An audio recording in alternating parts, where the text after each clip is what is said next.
Hello, everyone. This is the Revolutionary Think Tank podcast. If this is your first time here, this is a podcast about political commentary, a sprinkling of philosophy, organizing psychology, and revolutionary thinking.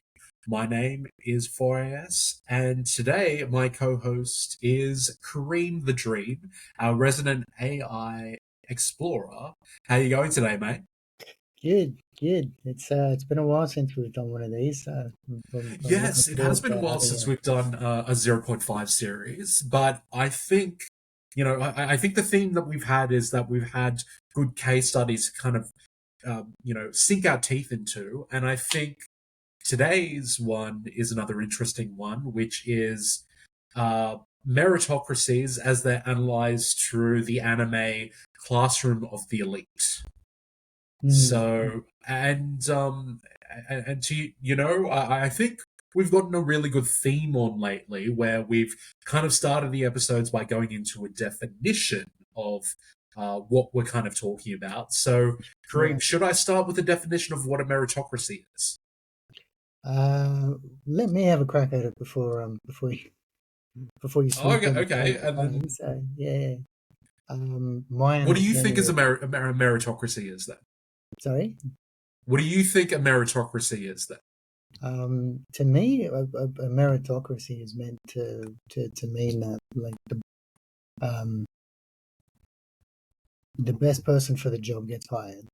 That under all circumstances, we've got those who display merit are the ones who advance within society, are the ones who get social status, are the ones who um,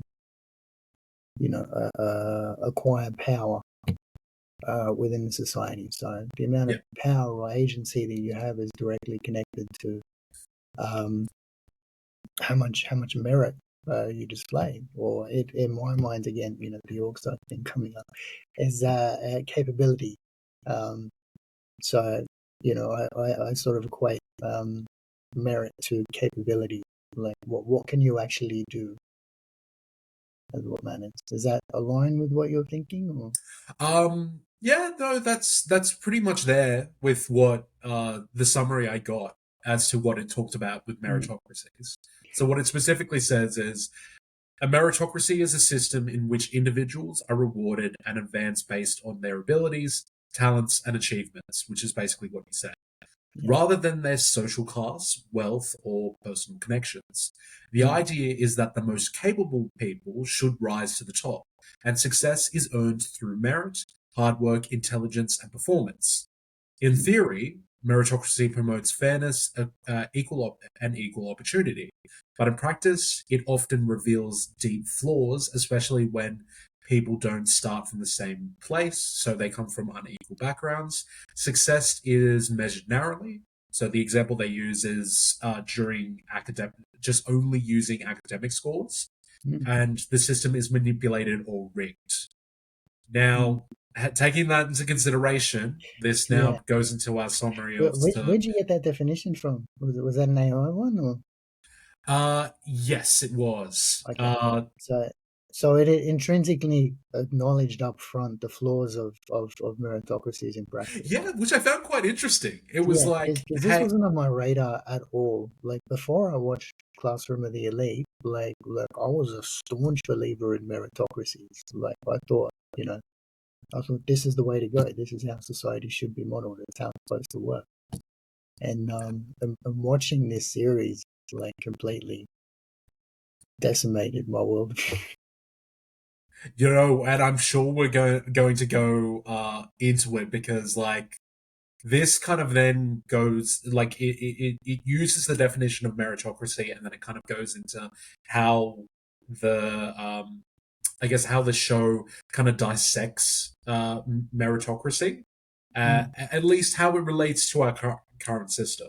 Because I okay. think you have to be very specific that this is coming from the fact that like I I think it's the classroom of the elite is very deliberately it's not showing that it's like not a liberal democratic society, that it's not within capitalism. I think you're supposed to assume it's supposed to be a similar esque society to us. Okay. I could Yeah. be wrong with that. Like, do you think otherwise, or? No, no. It seems. I mean, they don't like. I mean, within. You have to forgive me. It's been some time since I watched it, but I mean, the concept of currency, the points that you get, the spending it Yes. on whatever you want, like it feels like a narrative that's firmly situated within a capitalist framework. So the assumption is, this is capitalism. There doesn't seem to be sort of, any alternative governance methods. Um, Well, yes, because like that's the thing. Like, let's use the framework of, say, the very first episode, because everyone in you find out when you go to the school that every every class, like whether you're the first year, second year, third year, everything is stratified into whether you're the best performing students, which is class A, or you're the worst performing students, which is class D, and they are seen as defective. So your worth in this, I guess, closed society is seen on where you're placed on the rung of society. But it, also, yeah, just as a sort of meta aside, like I mean, it's class D within a specialist high school, which is meant to cater only to the elites. That's why they call it classroom of the elite. So, yes. from inside the system, that stratification is apparent. But from outside the system, one could look at any one of those school students and be like, those guys belong to the elite. They're all high performers in general. So I think the stratification is potentially a matter of perspective, but Yeah, yeah, I could see it from that angle, but like I think with the class A to class D, it's set up with the premise that you are in class A because in that year you are the best performing student, yeah, and that's you are in class D because you are determined as the most defective. And yeah, then they kind of switch things up where it's like you as a class, you kind of win together or you lose together with a lot of the exams and the tests that they kind of have. And we find out pretty much straight away in episode one two very important things: that everything is based on the point system. So, um, they all started off with exactly the same points when they first joined the school, and based on their performance, how they are interacting in the classroom, how they conduct themselves out of it, whether they break any rules, blah blah blah. The very next month, when they get their points, basically everything they use in order to buy food, to enjoy experiences, etc., etc., um, that they will be based on their performance that the previous month. They will get allocated a certain amount of points. So they need those points to subsist in this closed society. And the students in Class D, because they performed really badly, they got 0 points. And the teacher like negs them so much to it's been like, wow, you guys suck so much. We've never actually gotten gotten to a embarrassing. Yeah, month into Class D where the class has gotten 0 points. You guys are at rock bottom. You can't now possibly have done worse than this. re- re- And they refresh make a my huge. memory, but Sorry. um, refresh my memory, but I think like they all started off with 1,000 class points, and in the first month they lost all 1,000 class points, and they're like, yeah, that's never happened before. Yeah. Like whatever the the maximum they had, and like it shows all the deductions of like, oh, you broke this rules, you will, so and so was looking at their phone, blah blah blah, and it's just a big fat zero at the bottom. Yeah, and the teacher of Class D was like, "Wow, I've never seen this before. You guys suck. Mm. Like, I've never noticed a class to do this."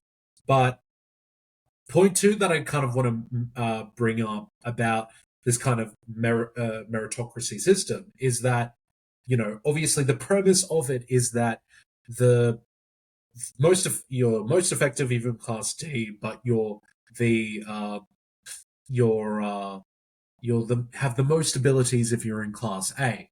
But we're pretty much shown straight away by getting to know the protagonist Anakoji is that this guy is super smart, but he really wants to fly under the radar and he doesn't want people to know about his capabilities. But if the fact that he's in class D and he in the system is considered defective, despite his ability, like his smarts, his athletic ability, etc., the fact that he is classified as defective shows that the meritocratic system isn't working as it should. Working.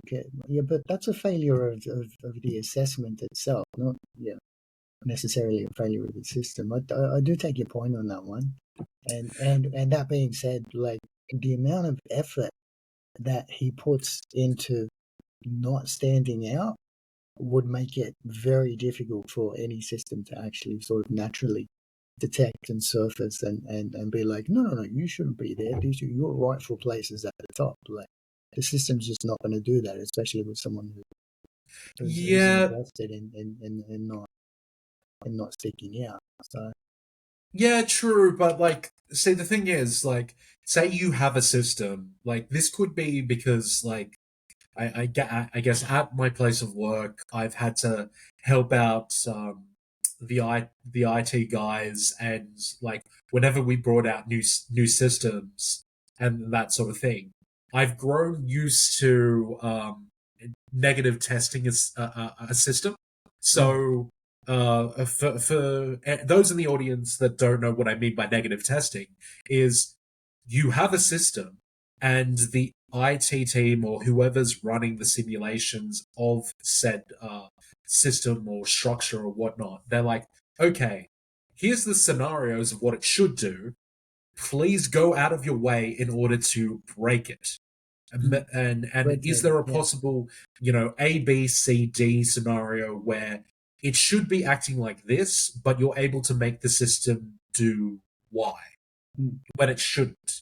So I guess my counterpoint to what you were saying is that, well, because Anakoji goes out of his way to negatively test the system to make sure that he isn't in the right class, and like he kind of reluctantly goes along with, other people that are within the class, like for example, like say Kikyo or Suzune, like all these ones that are like, I want Class D to go all the way up to Class A, and he kind of reluctantly was like, yeah, okay, I'll help you since you're so passionate about this.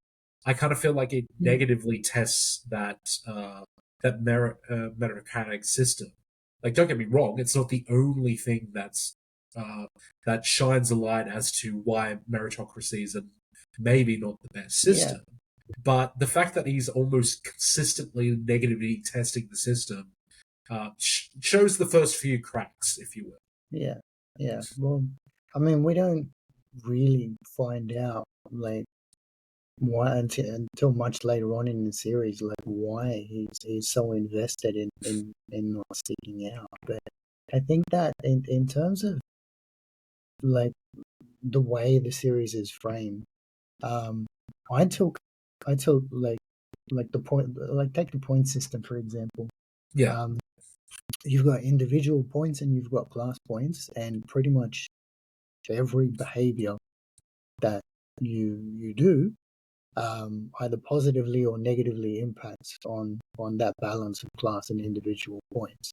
So what you can do with those points as well, and like the range of different outcomes that you can pursue, like for example, like not getting a classmate expelled, spending points on keeping a classmate from getting expelled.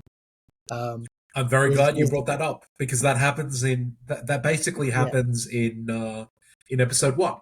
yeah, So I do forget his name, but the sporty guy that's like always like yeah, yells at people. yeah. I He forget was his name. So the basketball player. But, yeah. He was going to get expelled because he failed the test, mm, and Suzune as well as Anakoji was like, "Hey, we actually don't know what happens to the class in general if somebody gets expelled. mm, So, let's no go one to the takes the teacher risk. and let's see what we can do." And the teacher pretty much straight up says to them, halfway through their conversation, "Hey, like the points can be used for anything."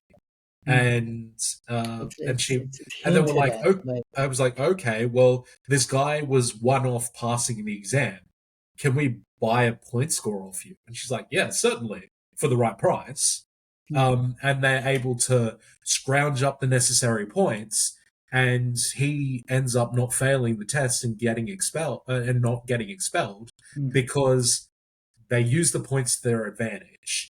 yeah. Now, is that entirely, you know, uh, speaks to his merits? Because he technically Well, failed the exam.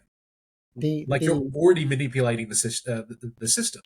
yeah, the way I sort of interpreted it was, the premise is that the people that go to this school are going to be the next generation of our leaders, of the people that are in charge. So we want to prepare them for the real world as best as we can. And in the real world, you can do pretty much anything with money. Um, so get used to that dynamic. Get used to all the other dynamics that the series plays out as well. It's meant to mirror real life inequities, real life ethical dilemmas, real life, I get capitalist issues. But Yeah, but so, like this could just be my view, but I kind of felt like this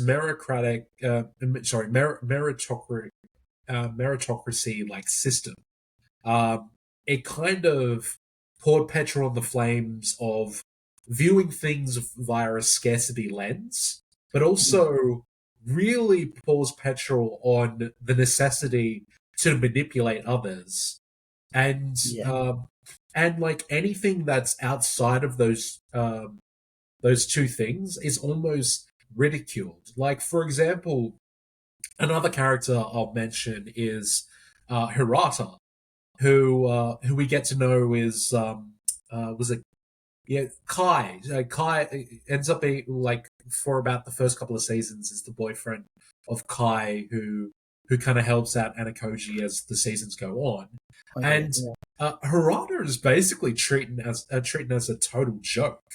Like in the series, he's like the first person that's like, "Hey, I'm the leader of the class. yeah, the Um, like I'm the self-elected, leader yeah, of the class. Hey, I think we should do X, Y, and Z." But throughout the entire series, and I should mention, usually a lot of his suggestions are, "Hey, we should be more collaborative. We should work together and put our heads mm. together." Um, uh, our heads together in order to The sort out goody goody, this yeah, problem. And he usually is presenting very collaborative or very democratic solutions, yeah, solutions to a lot of things.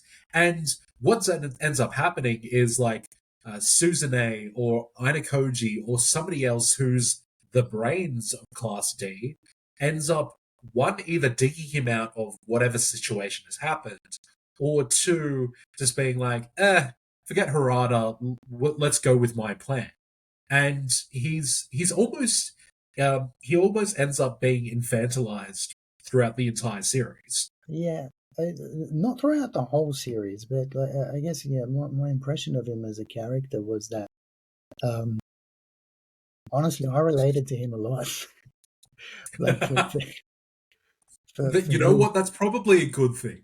yeah, Because he's probably one of the most like moral characters throughout the yeah, entire like show. I've definitely got a sense of naive idealism about me that's not grounded in reality at times. So, and that's how I felt like his character was portrayed. There was, towards the end of the series, it does have a bit of a temperament shift, which is a bit unexpected. But Mm, even then, Ayana manages to dig him out of that one and just sort of slap him straight and be like, "What the hell are you doing?" So, mm. it just, while everyone else is playing the manipulation game, either manipulate or be manipulated, um, it sounds like Harada's just kind of sticking his head in the sand and just not wanting to acknowledge that this is the actual dynamics of the situation, and that like the nature of the system requires that the participants play dirty in order to survive.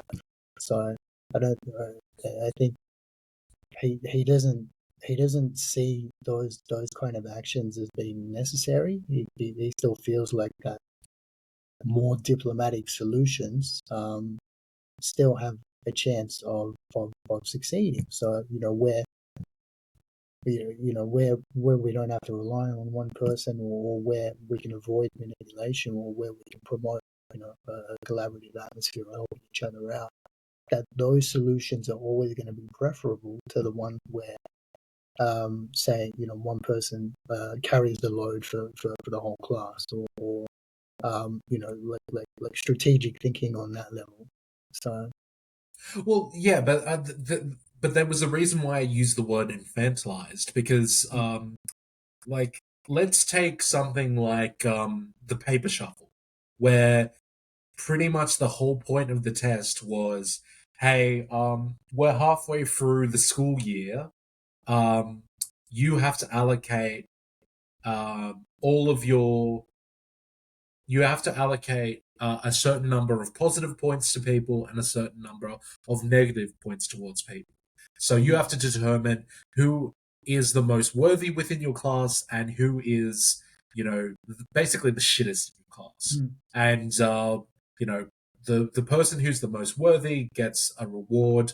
The person who everyone agrees is the worst, they get kicked out. And yeah. this won't affect the class in the whole. It's just just a straight you are the weakest link, goodbye.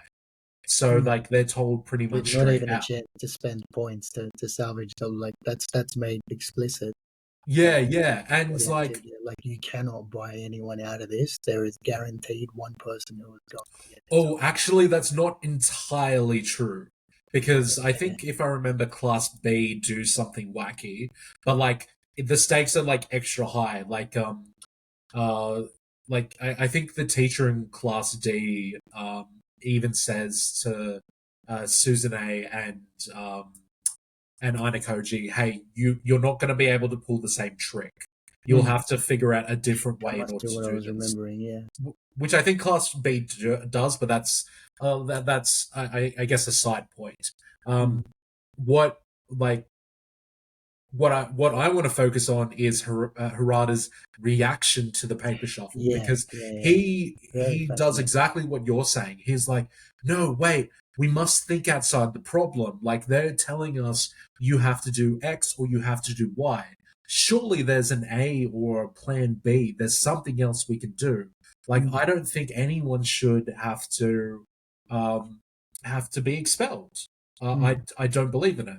And like the teacher even says, it's like, hey, if you guys all even out all of the points so nobody gets top points and nobody gets the bottom point, we're just going to keep on doing the test again until you decide. So, Mm. um, but again, like throughout the entire process, which eventually they do find somebody to give all the points to and like to expel someone, though expel someone throughout it, Harada is like almost losing it, and he kind of Yeah. breaks down in despair. He And turns into a dark character, doesn't he? Like, yes, and I kind of want to use this as a contrast to that. This meritocracy system, um, treats other views apart from itself in such an infantilized way, in such a caricatured way, that it kind of shows the brutality Mm. of these sort of systems, that it kind of turns around to the audience as like, do you really want this type of system? Because if you game the system so hard that everyone is constantly in an unequal position and constantly trying to manipulate each other just to get ahead, like, you know, it's a very I guess David Graeber point I'm about to make is, but like in his famous books in Debt the First 5,000 Years and The Dawn of Everything, like you've probably heard me make the talking points before for baseline communism, and Mm. the whole idea of you don't go to your, say, your brother or sister, and you say, hey, can you pass the salt, and they pass you the salt and they turn around to you and say, oh, that'll be $5, thanks. Like, obviously, if your brother and sister said that to you, you turn around to them and be like, what the hell do you mean? Like, obviously, there is some sort of understanding with uh, either daily actions of like, you can frame it as altruism, you can frame it as common decency, that we're not constantly in a transactional space when Mm. we're interacting with people. And for example, let's take a classic example. It's either like it's a mundane thing that you kind of be cruel to not act towards your fellow person, your fellow man, or it's such an extreme example and you are able to provide that need. Like, for example, if um, somebody uh, somebody was caught in a blazing car, if you were able to pull them out of that situation, you would. Like, they're in such a need that you would want to help them. And I kind of feel like Classroom of the Elite, in infantilizing Hirata, kind of says, well, any other view within the Classroom of the Elite is just treated um as stupid, and Well, like it's really cynical. let me let me challenge you on this one a little bit, because, Mhm. like, to me,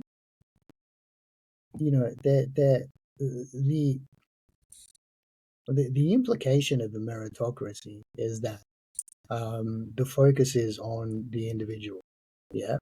So, Mhm. like, the individual rises to the top, they acquire competency, intelligence, skills, achievements, whatever it is. Um, and I guess there's there is some focus on the class as a unit, sort of, remaining as a unit. But there are times when a range of different perspectives is provided around. Like what's that guy who that the one who doesn't care about anyone else, who just does whatever he wants, like, all the time. I He's think just it's not like willing to play.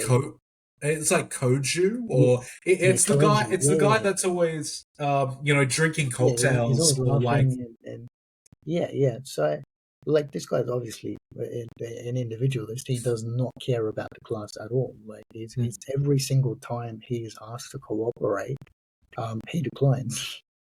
Um, and I don't think it's because he's rebellious or anything like that. I think it's because he's just, like, he's honestly that level of selfish. Like, he just does not care about other people. But I think, say with Suzanne, um, she initially approaches the entire series, with that individualist perspective, with that, I'm just going to look after myself, and this is how it's going to be. And very early on, she changes her tune towards realizing that, hang on, in order for me to get ahead, I have to make sure that everybody else gets ahead as well. like she accepts that reality as part of the territory, that she can't progress as an individual um, without everybody else going along with her. So I do feel like there's room for different perspectives from within the system, but I think the emphasis around um, or sorry, the I'll let you variant. finish, but I kind of want to counter. I want to counter your counter, but like keep it going. Okay, well, I think that there's variance in the emphasis on the need for collaboration. So there are a variety of circumstances in which um, either the number of people who need to perform at a high level is reduced, or some sort of variable is manipulated out of the equation, or like it's the less moving parts there are within any particular like scenario, the more predictable Mm. it is. So people tend to default to trying to control the situation in any way they know how. But collaboration or cooperation is not, it's not guaranteed. um, Mm. by any stretch of the imagination, and not even consistently across classes. Like there's still those power structures there within each individual class around sort of who makes the decisions, who are we going to follow, who are we you know um, and we rarely see any sort of disagreement. No, that's not accurate to say, but not Mm. everybody falls in line with what the top dog wants. So Well, it, it depends. Like obviously, ruin is one where everyone falls in line with what the top dog says. So mm, the ruin is the guy who yeah, rules class C, over yeah, Class C with an iron fist. yeah, But yeah, like, but then again, like more to your point is that once he falls from grace, so the iconic scene that I won't spoil for everyone, but he goes up against Ainakoji and fails. But like once he falls from grace, after that scene, mm, yeah, everyone turns on him hardcore, and he what I don't think he ends up getting expelled during the paper shuffle, but I think he was close to doing that. yeah, Though I kind of want to go back to your Susanne points. That sure, okay, very valid. As in, like Susanne does learn to cooperate more. I will admit that, but in everything that Susanne learns, the show does a really good job of kind of undercutting that message where Susanne learns to cooperate more, and she ends up being the female counterpart to Harada as sorry, the basically the female president, co-president. mm, And but also she ends up being the front to all of Anakoji's ideas. And Anakoji kind of sets up like an unspoken agreement with her of like, oh, this is the new test. Um, Susanne, this is kind of what I think X, Y, and Z. And even when like Susanne doesn't go along with what Anakoji does, he'll then go off and talk to somebody like reduce the Kai. variable, yeah, Yeah, like Kai. And then he'll end up manipulating Susanne to do what he wants anyway. yeah, And yeah, like basically what I'm trying to say is that, okay, Susanne does learn to be more cooperative, or at least a lot more collaborative within Class D, that ends up, moving up the ranks. But like, it's always the show always goes out of its way to be like, oh, people have progressed. Oh, but at the end of the day, they're being manipulated by so and so person or that person. Like, it always ends up being like Yeah, we meritocracy system ends up manipulating everyone at the yeah end of the day. we should stick on this point for a little bit though, because I think it's relevant. Is I don't think the show precludes the argument that growth is still possible within a system that's rife with manipulation. Because we still get to see, character arcs. We still get to see evolution of individual characters who it feels like take Susanne for example. Um, you know, progressing past learning how to collaborate with other people and not being so abrasive. Um, there's a bit of a focus that's placed on her leadership skills as Mm. sort of gradually building up as well, and developing the ability to make the tough call, or to make the tough decisions, and see the bigger picture and figure out how to allocate resources and things like that. But yeah, I think like growth, like is it okay to know to focus on your own individual growth, um, when you know that everyone's getting manipulated and the system's rigged, and it doesn't really matter what I do. I won't be able to get to the top.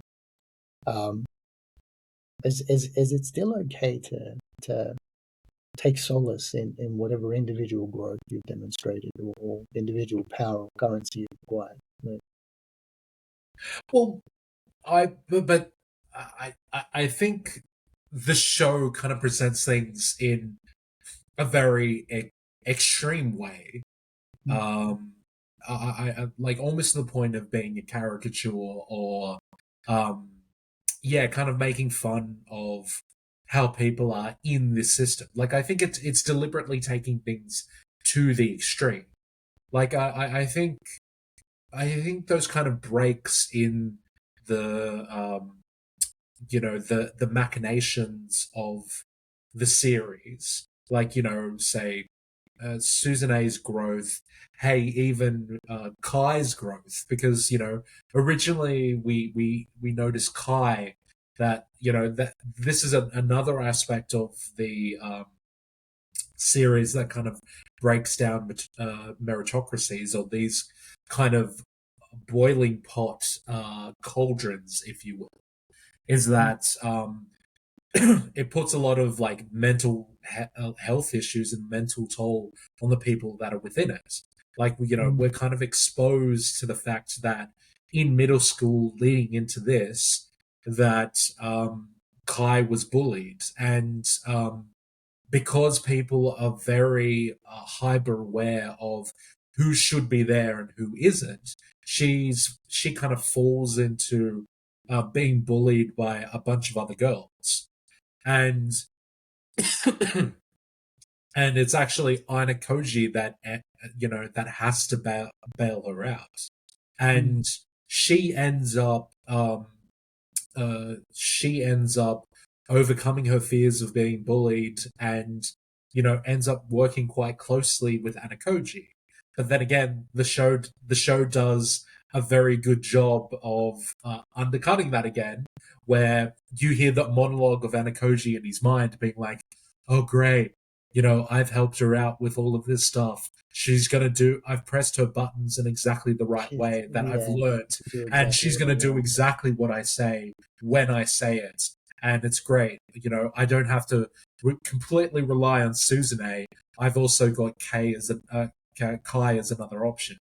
And Mm, like it's one, like I like, for example, let's relate this to our real life.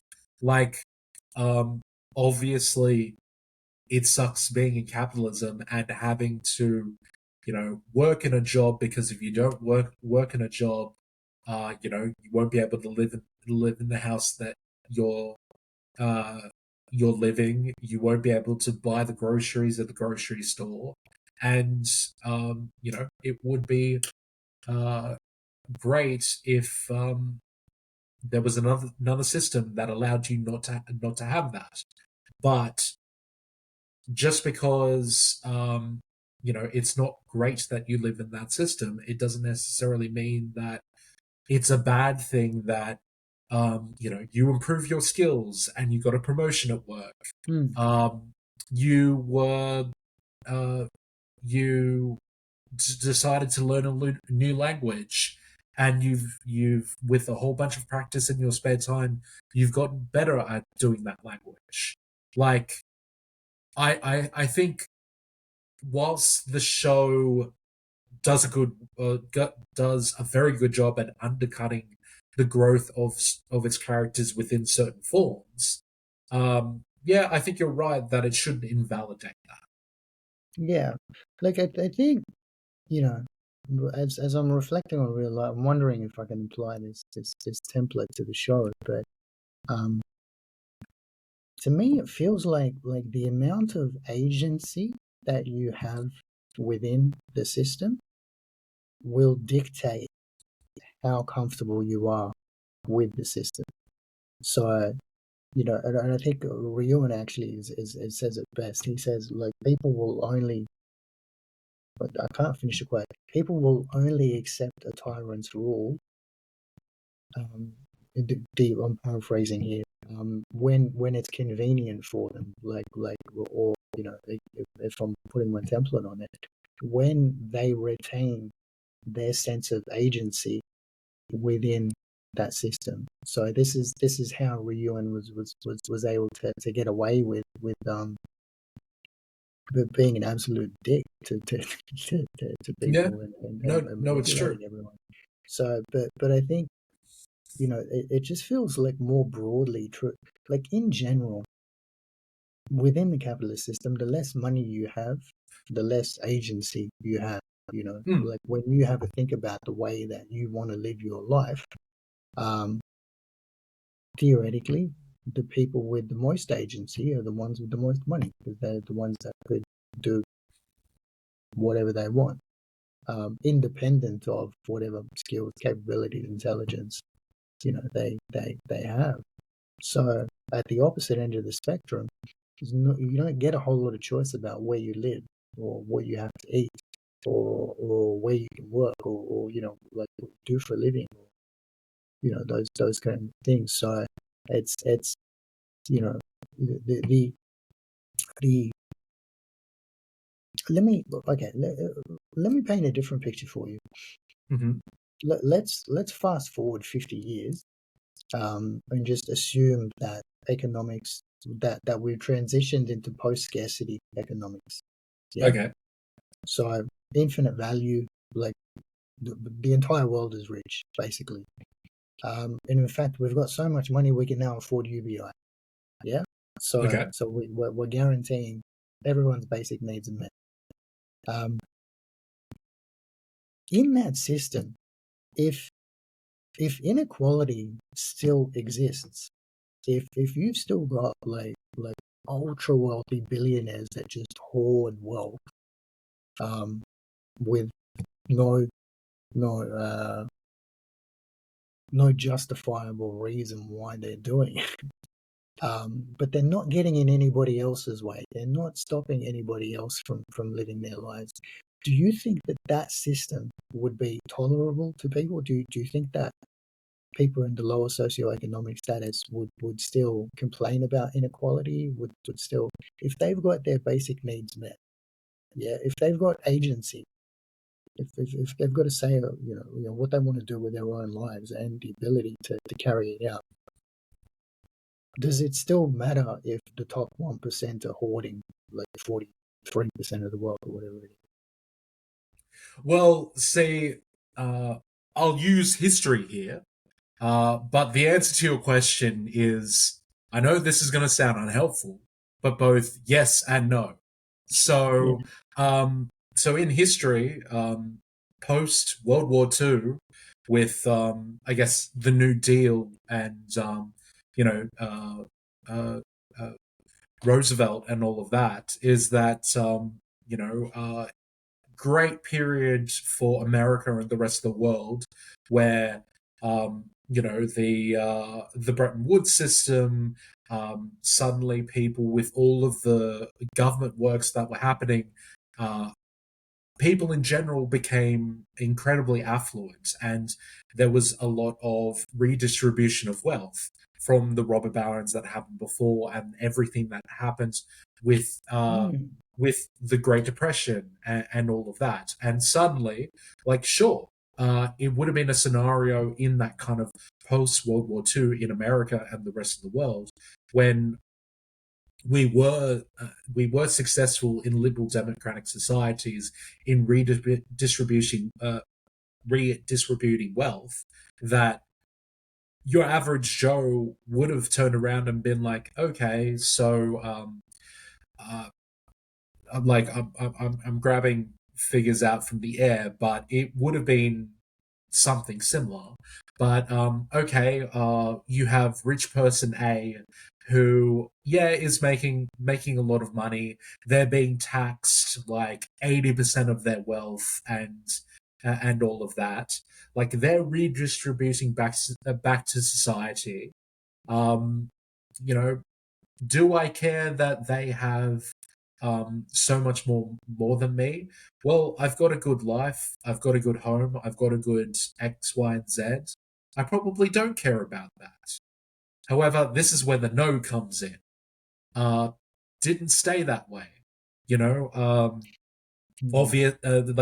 Eventually we got to the 1970s when Milton Friedman's ideas and neoliberalism started to come about, where instead of the government and social security and all of these benefits that people had gotten used to, people had been, well, at least in the global north, a lot of people and a lot of systems that people had relied upon, these social safety nets, suddenly, um, you know, uh, wealthy people as well as neoliberal economists, the Chicago boys, Milton Friedman, etc., were able to convince governments in order to slowly start removing social safety nets and um, get people more involved in making things like housing a commodity.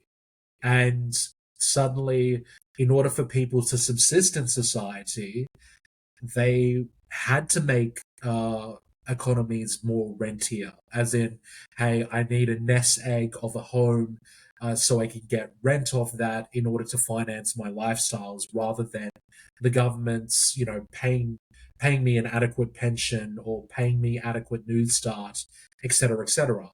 So what I'm trying to say is that eventually the wealthy and, I guess, the top 1% in society worked away at all those workers' achievements, that eventually we come to 2024, 2025, cost of living crisis, housing crisis.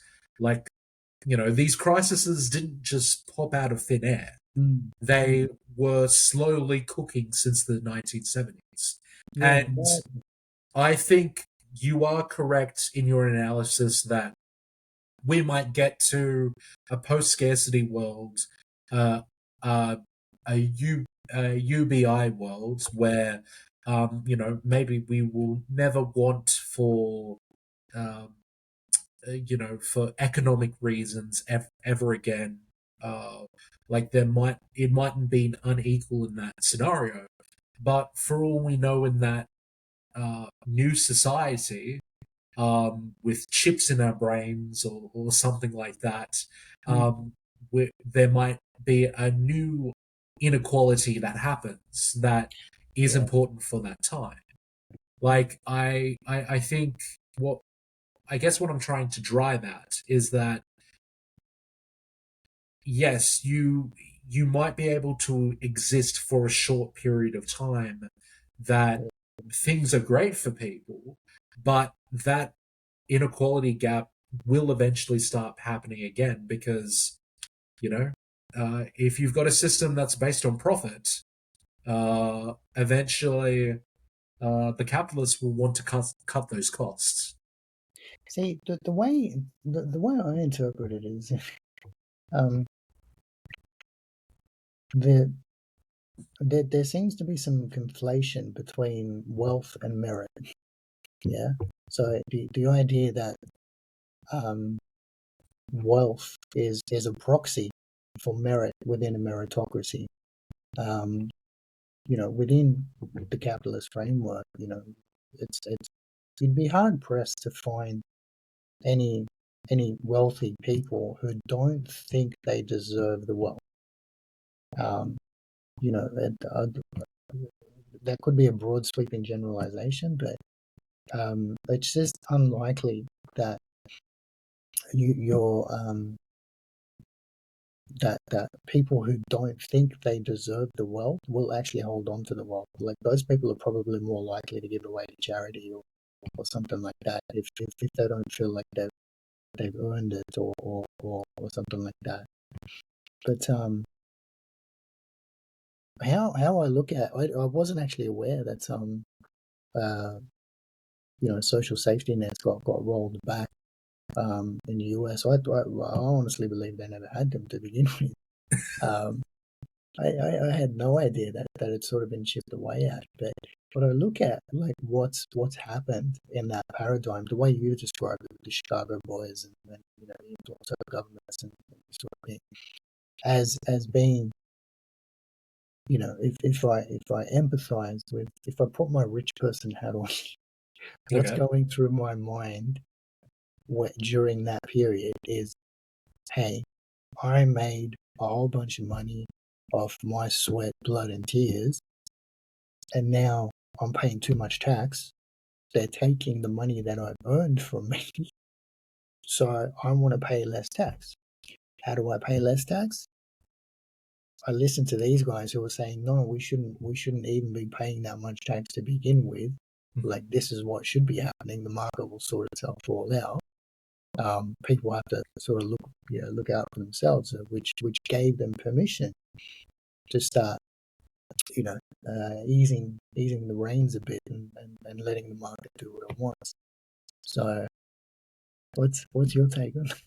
Okay, so just with your first point that your first point where you're like, oh well, hey, if somebody believes that they don't deserve uh, the wealth they have, they'll probably just give it away to charity and that sort of thing. And it's like I don't really think there's ever a scenario that somebody would think the wealth that they have or the money that they have um, is not deserved, unless like I don't know, you're Like someone that went inheritance? Like, like you were somebody that went to the casino and you happened to like put on the roulette table like a really like unbelievably low percent chance number, and somehow your number came up and you got like billions and billions and billions of dollars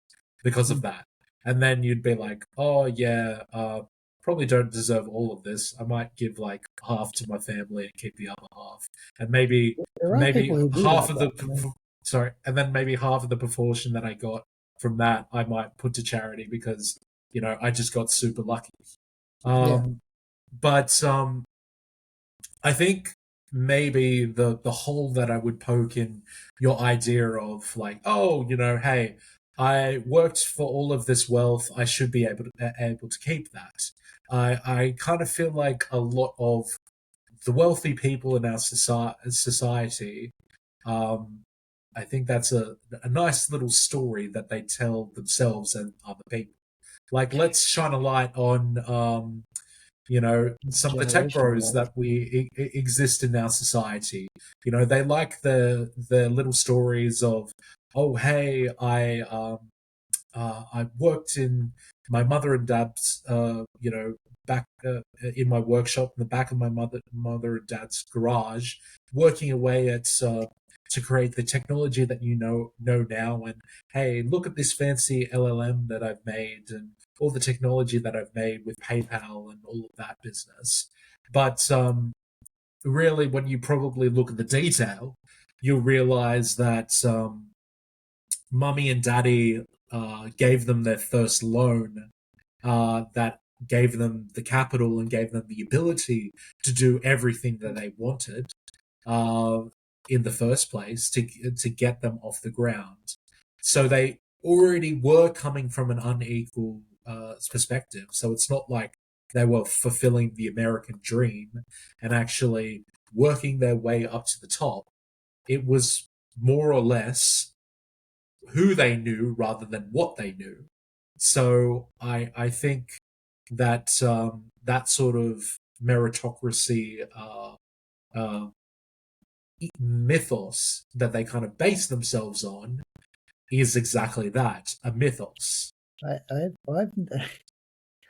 I gotta be honest with you. I've never heard anybody who hates the American dream as much as you do. Like I no, it's not. It's like I don't mind it in theory. It's just yeah, I've just given the. it's just It's not just reality.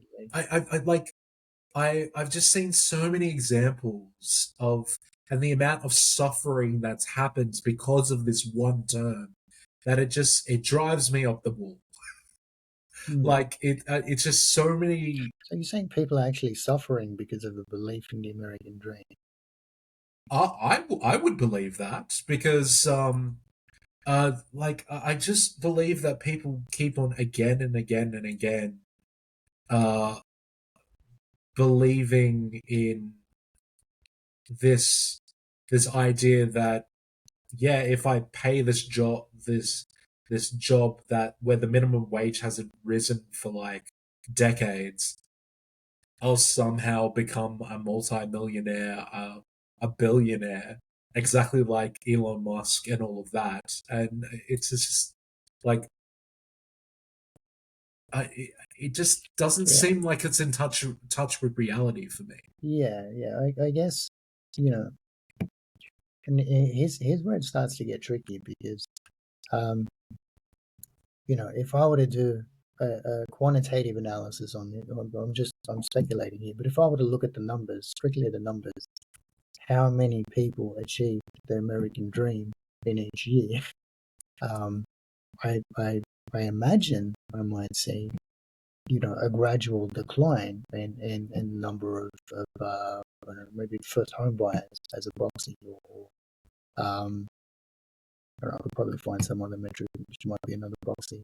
So if I'm looking at the numbers alone, it probably makes sense. Everything that you're saying, that like this is a lie, like we got sold a lie, like there's so much propaganda behind it.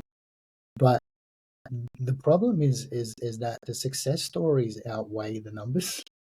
So the people that sort of have been able to pull off the American dreams and pull themselves up by their bootstraps and chase their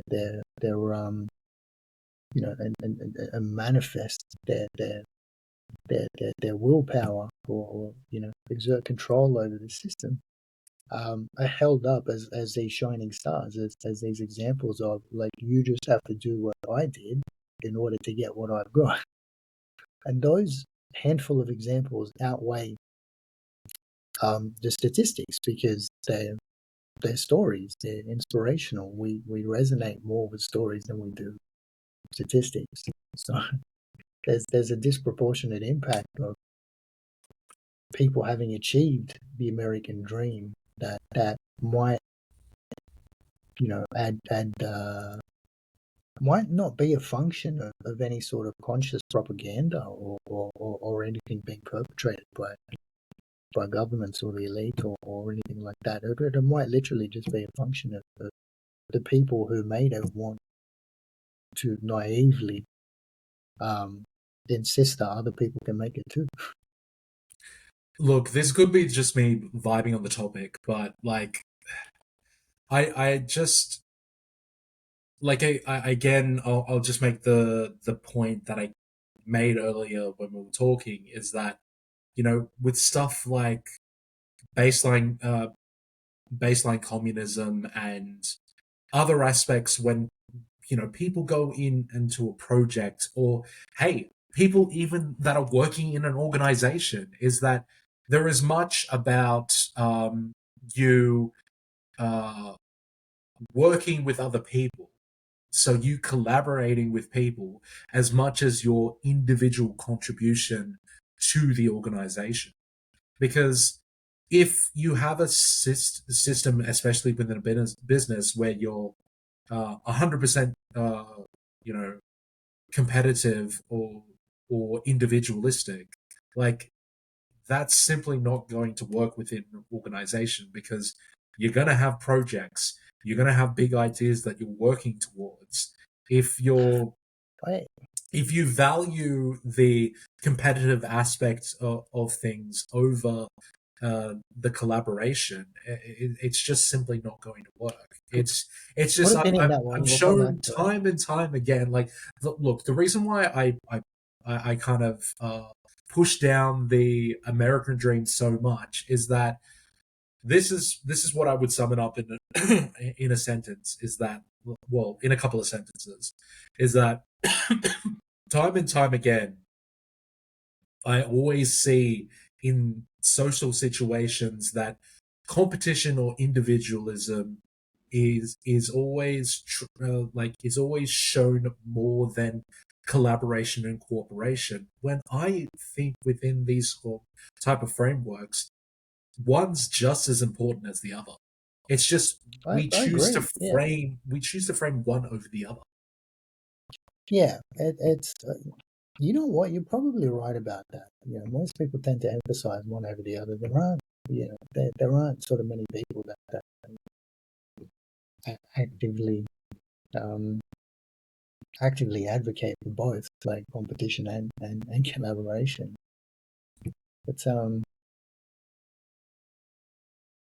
yeah, I lost my train of thought there.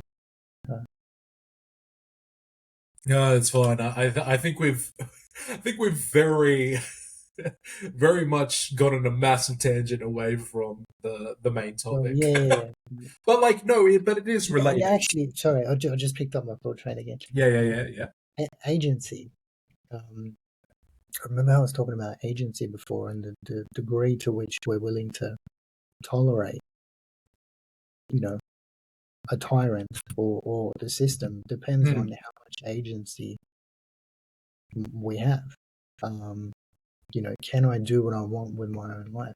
I think the American dream seems to like be positioned as being the perfect amount of compromise in terms of agency. It's like someone, you know, planted their flag and said, I should be able to own my own home. If I work hard, if I play by the rules, um, the place that I live, I should own. It feels like it was pulled out of thin air. Like that was, you know, this is like you can have more agency than that. You can have less agency than that.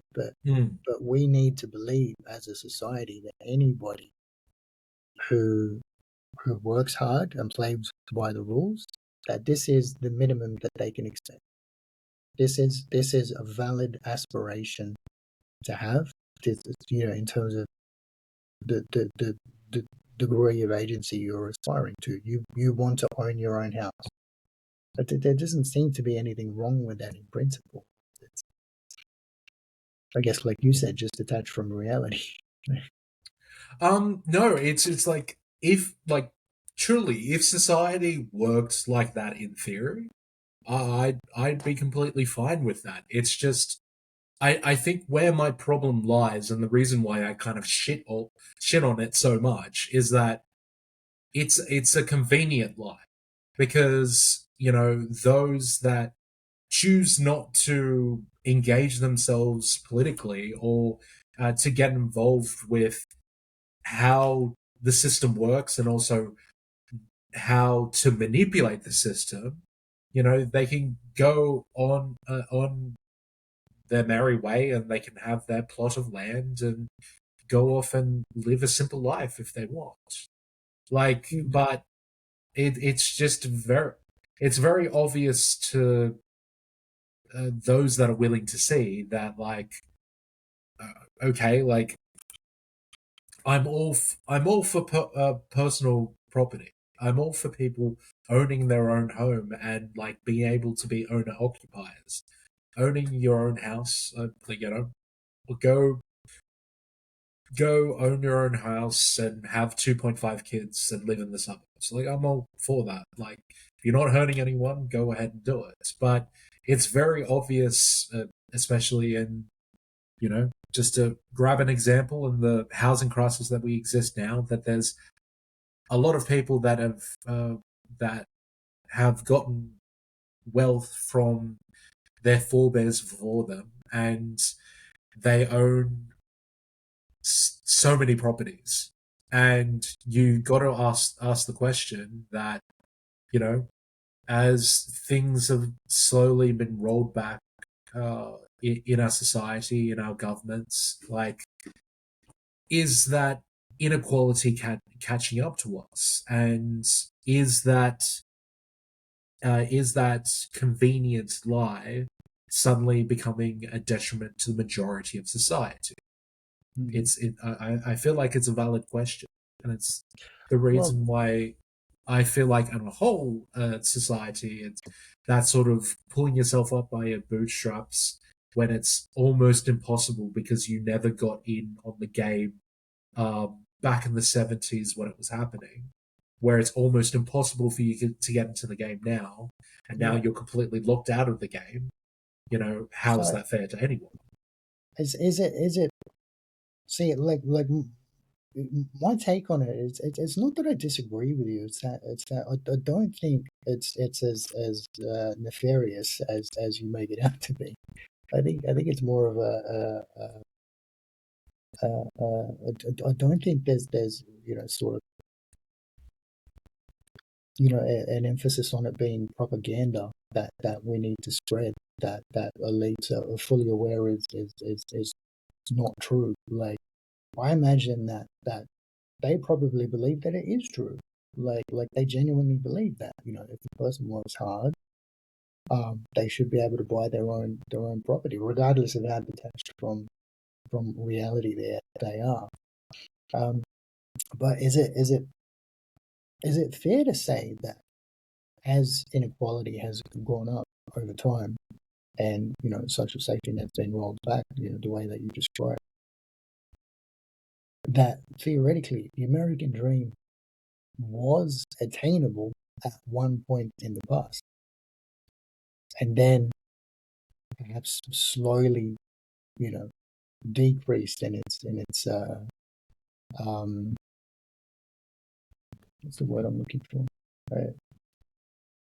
And its likelihood of coming to fruition, the attainability. That's what I was looking Yeah, for. yeah, yeah. The Yeah, that attainability of the American dream has gradually decreased, rather than sort of shifted towards a um, well, that's basically a much more like succinct version of what I said before. Like, that was the reason why I said before of, like, oh, hey, if we live in a post scarcity society, and, like, does it particularly matter if there's wealthy individuals, if we have UBI and we have our needs catered for? That's the reason why I said yes or no, because it's happened in history. We did have the post World War II period, but then eventually everything, or at least a majority of things, got rolled back. Um, you know, mm, uh, uh, uh, uh, what a what value a post World War II family could get with, one working wage, whereas now in 2024, 2025, it's almost impossible for you to afford things unless uh, both people in the relationship are working. Like, mm. it's sure you could blame something economic wise on inflation, all the crises, but things becoming gradually more unequal because things have slowly and slowly been more manipulated. Like, that is I a factor as well. But yeah, you were going to yeah, say. yeah. What I was going to say was, I to no, I don't have any evidence to back this up, but I'm going to make a Mhm. claim here that I think I've noticed people sort of broadly falling into um, two categories, which I hate Okay. reducing people to two categories, but um, There the, are the, two the, types of people. Go for it. the people who point the finger at the system and the people who point the finger at themselves. So Okay. what I mean by that is where a person is not able to acquire as much agency as they would like. There are those who will see it as some sort of internal flaw, as something that they've done wrong, which can be rectified. That those to me those are going to be the believers in the American dream. Mm. To them it genuinely is a convenient life because they need to believe that they have theoretically access to this much agency over their own life. But I've noticed the other group of people are quite quick to point the finger at the systemic enablers of inequality, um, and like within the context of the show, I guess. You, well, no, that aside for a moment, I feel like the reality is probably somewhere in between the two. You do have some level of control, like the average individual has some level of control or agency over their own lives, and the system does deserve some blame for the inequality as well. But like it's a combination of factors that ultimately it influences it. Um, but I think that there has if you listen to someone like Jordan Peterson. I haven't listened to him for a while, but I know that he advocates for the message of taking personal responsibility.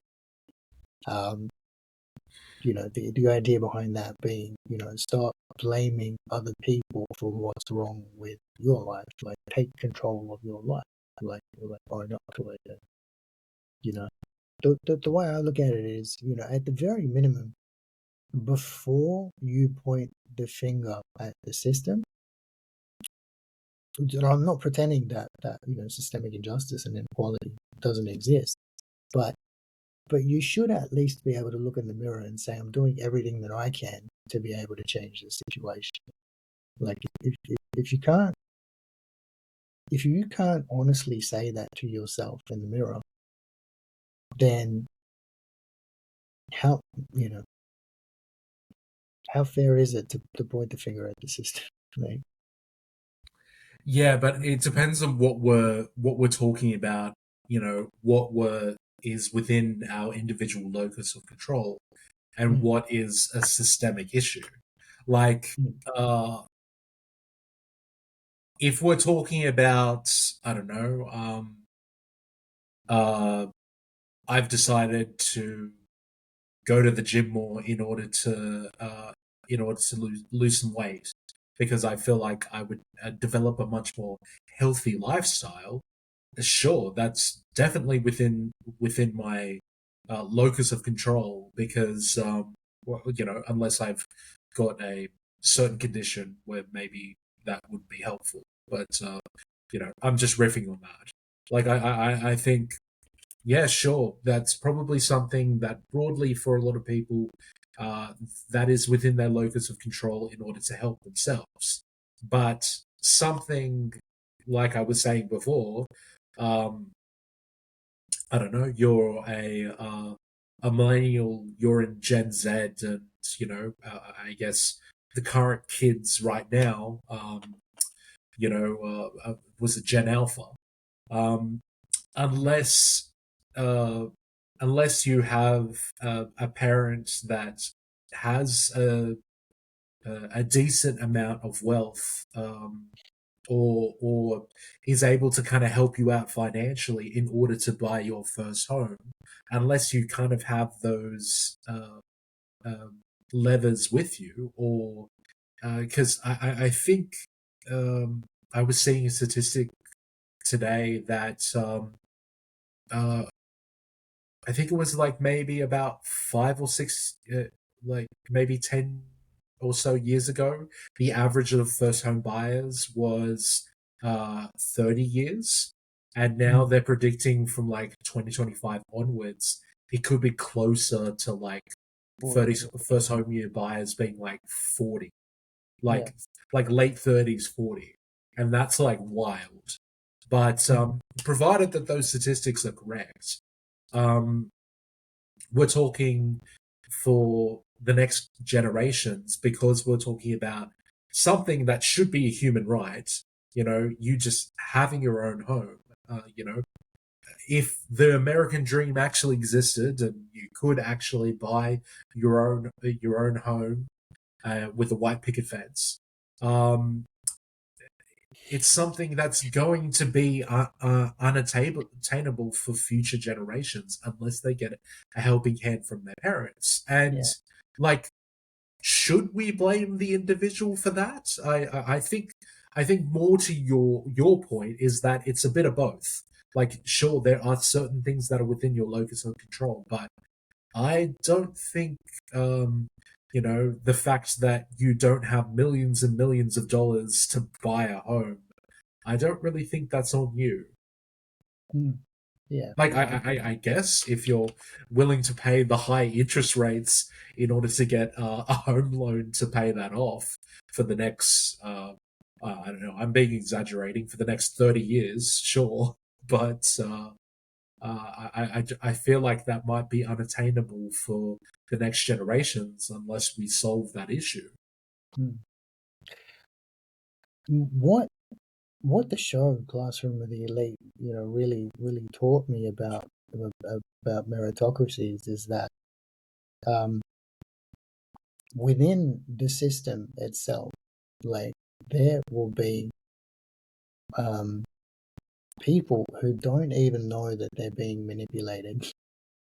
Um, and That so, actually is very true. huh? No, no, that is very true.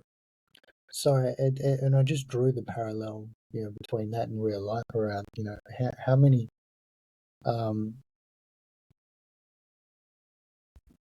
like how often does this type of like not just inter-class manipulation occurs, but intra-class manipulation occurs. Um, because there's just a whole bunch of people that are happily going about their lives, and it's completely off their radar how much strategic planning has been put into the outcomes that they're having to deal with and the uncertainty that they've had to tolerate. And I guess I'm against that level of manipulation. Yeah, Mm. like I'm I'm I don't mind I don't mind the American dream as much as you do, as long as there's not anybody who's like actively stopping me from achieving it. It's I guess, and I might be the naive idealist on this one. I just don't believe that there's um stereotype of the evil wealthy dude who's trying to screw things up for everyone else. I just don't believe that people really function that way. I think that people want to hold on to the money that they have, particularly if they're wealthy. They Yeah. probably don't like paying tax. But over and above that, I you know, it's possible that the amount of manipulation that occurs within Classroom of the Elite that's meant to represent broader society um, could potentially be exaggerated. Like, what do you think? I should probably make clear though that it's not necessarily that I'm against the American dream. It's just You don't think it's attainable, like at all? um well, I don't think it's attainable until we kind of sort out the inequality problem, or Mm. the ability for people to game the system or manipulate the system. Like, like I genuinely feel that until we sort out like kind of all the issues that classroom of the elite deal with, is that it's the mix of people that one want to game the system, manipulate the system, and in the manipulating the system, they encounter the people that kind of don't know or slash don't care that they're being manipulated, and then the second people that are like, oh, okay, well, I'm being manipulated, I'm being manipulated, but I can't do anything about that. So until we can kind of get out of this apathy mindset, then I just I don't see like I can see it only working in theory. So, Well, it, it just occurred to me that even within the context of classroom of the elite, um, mm, there's this inherent assumption that within the meritocracy, um, or at least within individual classes, the people at the top or the leaders are wanting to help out the people at the bottom. Like there's an element of collaboration and cooperation, within the classes, despite the even distribution of capabilities, like within the class, despite the inequality within the class, like that level of inequality is tolerated, provided you know, there is, we'll call it a redistribution of wealth. yeah. Um, that's sort of happening within the system. So Mm. it sounds like that makes it more palatable for everyone. Um, hmm, Yeah, no, that is very true. It's just but I kind of feel like it's always used in a very limited scope. Like hmm. eventually in uh in the in classroom of the elite, we eventually get back to, oh well, who's so Anakoji as the mastermind in classroom D There has to be a is mastermind. suddenly being pitted off against the mastermind Ryun in class C, and then the class, the mastermind in the other class and the other class. Like we eventually, like you might encounter collaboration in a certain context, or people helping out each other in that kind of redistributed wealth aspect of things that you were saying before. But eventually, we end up going to the manipulation and how much the system sucks. That I kind of feel like it just undermines it. But look, Hmm, that's just my view. hmm. I think yeah, well, one of the messages of the show is that um, like collaboration under periods of stress um, is improves the likelihood of positive outcomes for everybody, so that like people can actually be forced into collaboration by circumstances alone.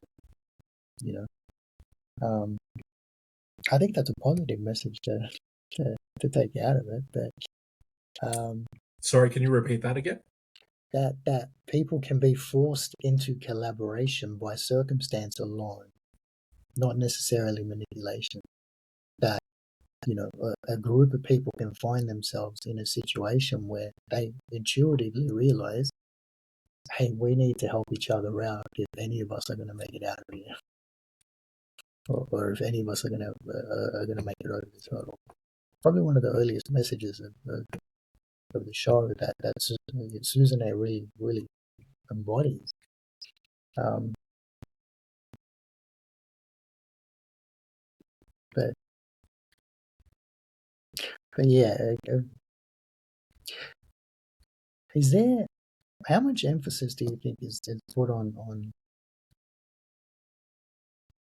competition versus collaboration within classroom and the elite? Um, I would say with the majority of the tests that we kind of see, it's it's okay.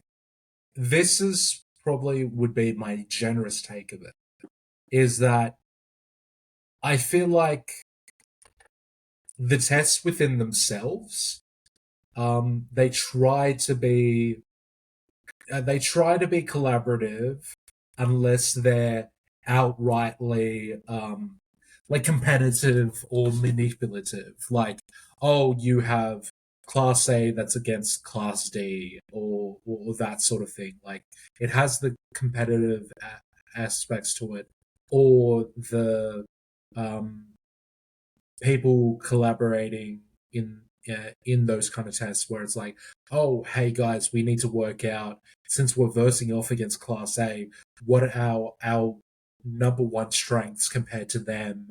Let's kind of work out the list and then beat them at what we're good at versus what they're good at, and Mm. hopefully we're able to win the competition.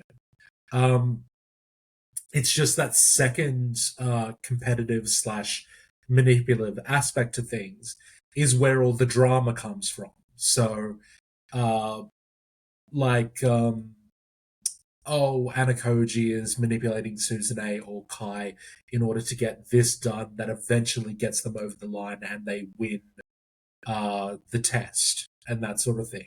Like, I guess you could make an argument that a lot of the negative showing within uh, the show of the negative aspects of meritocracy, it's deliberately showed for the drama of the show.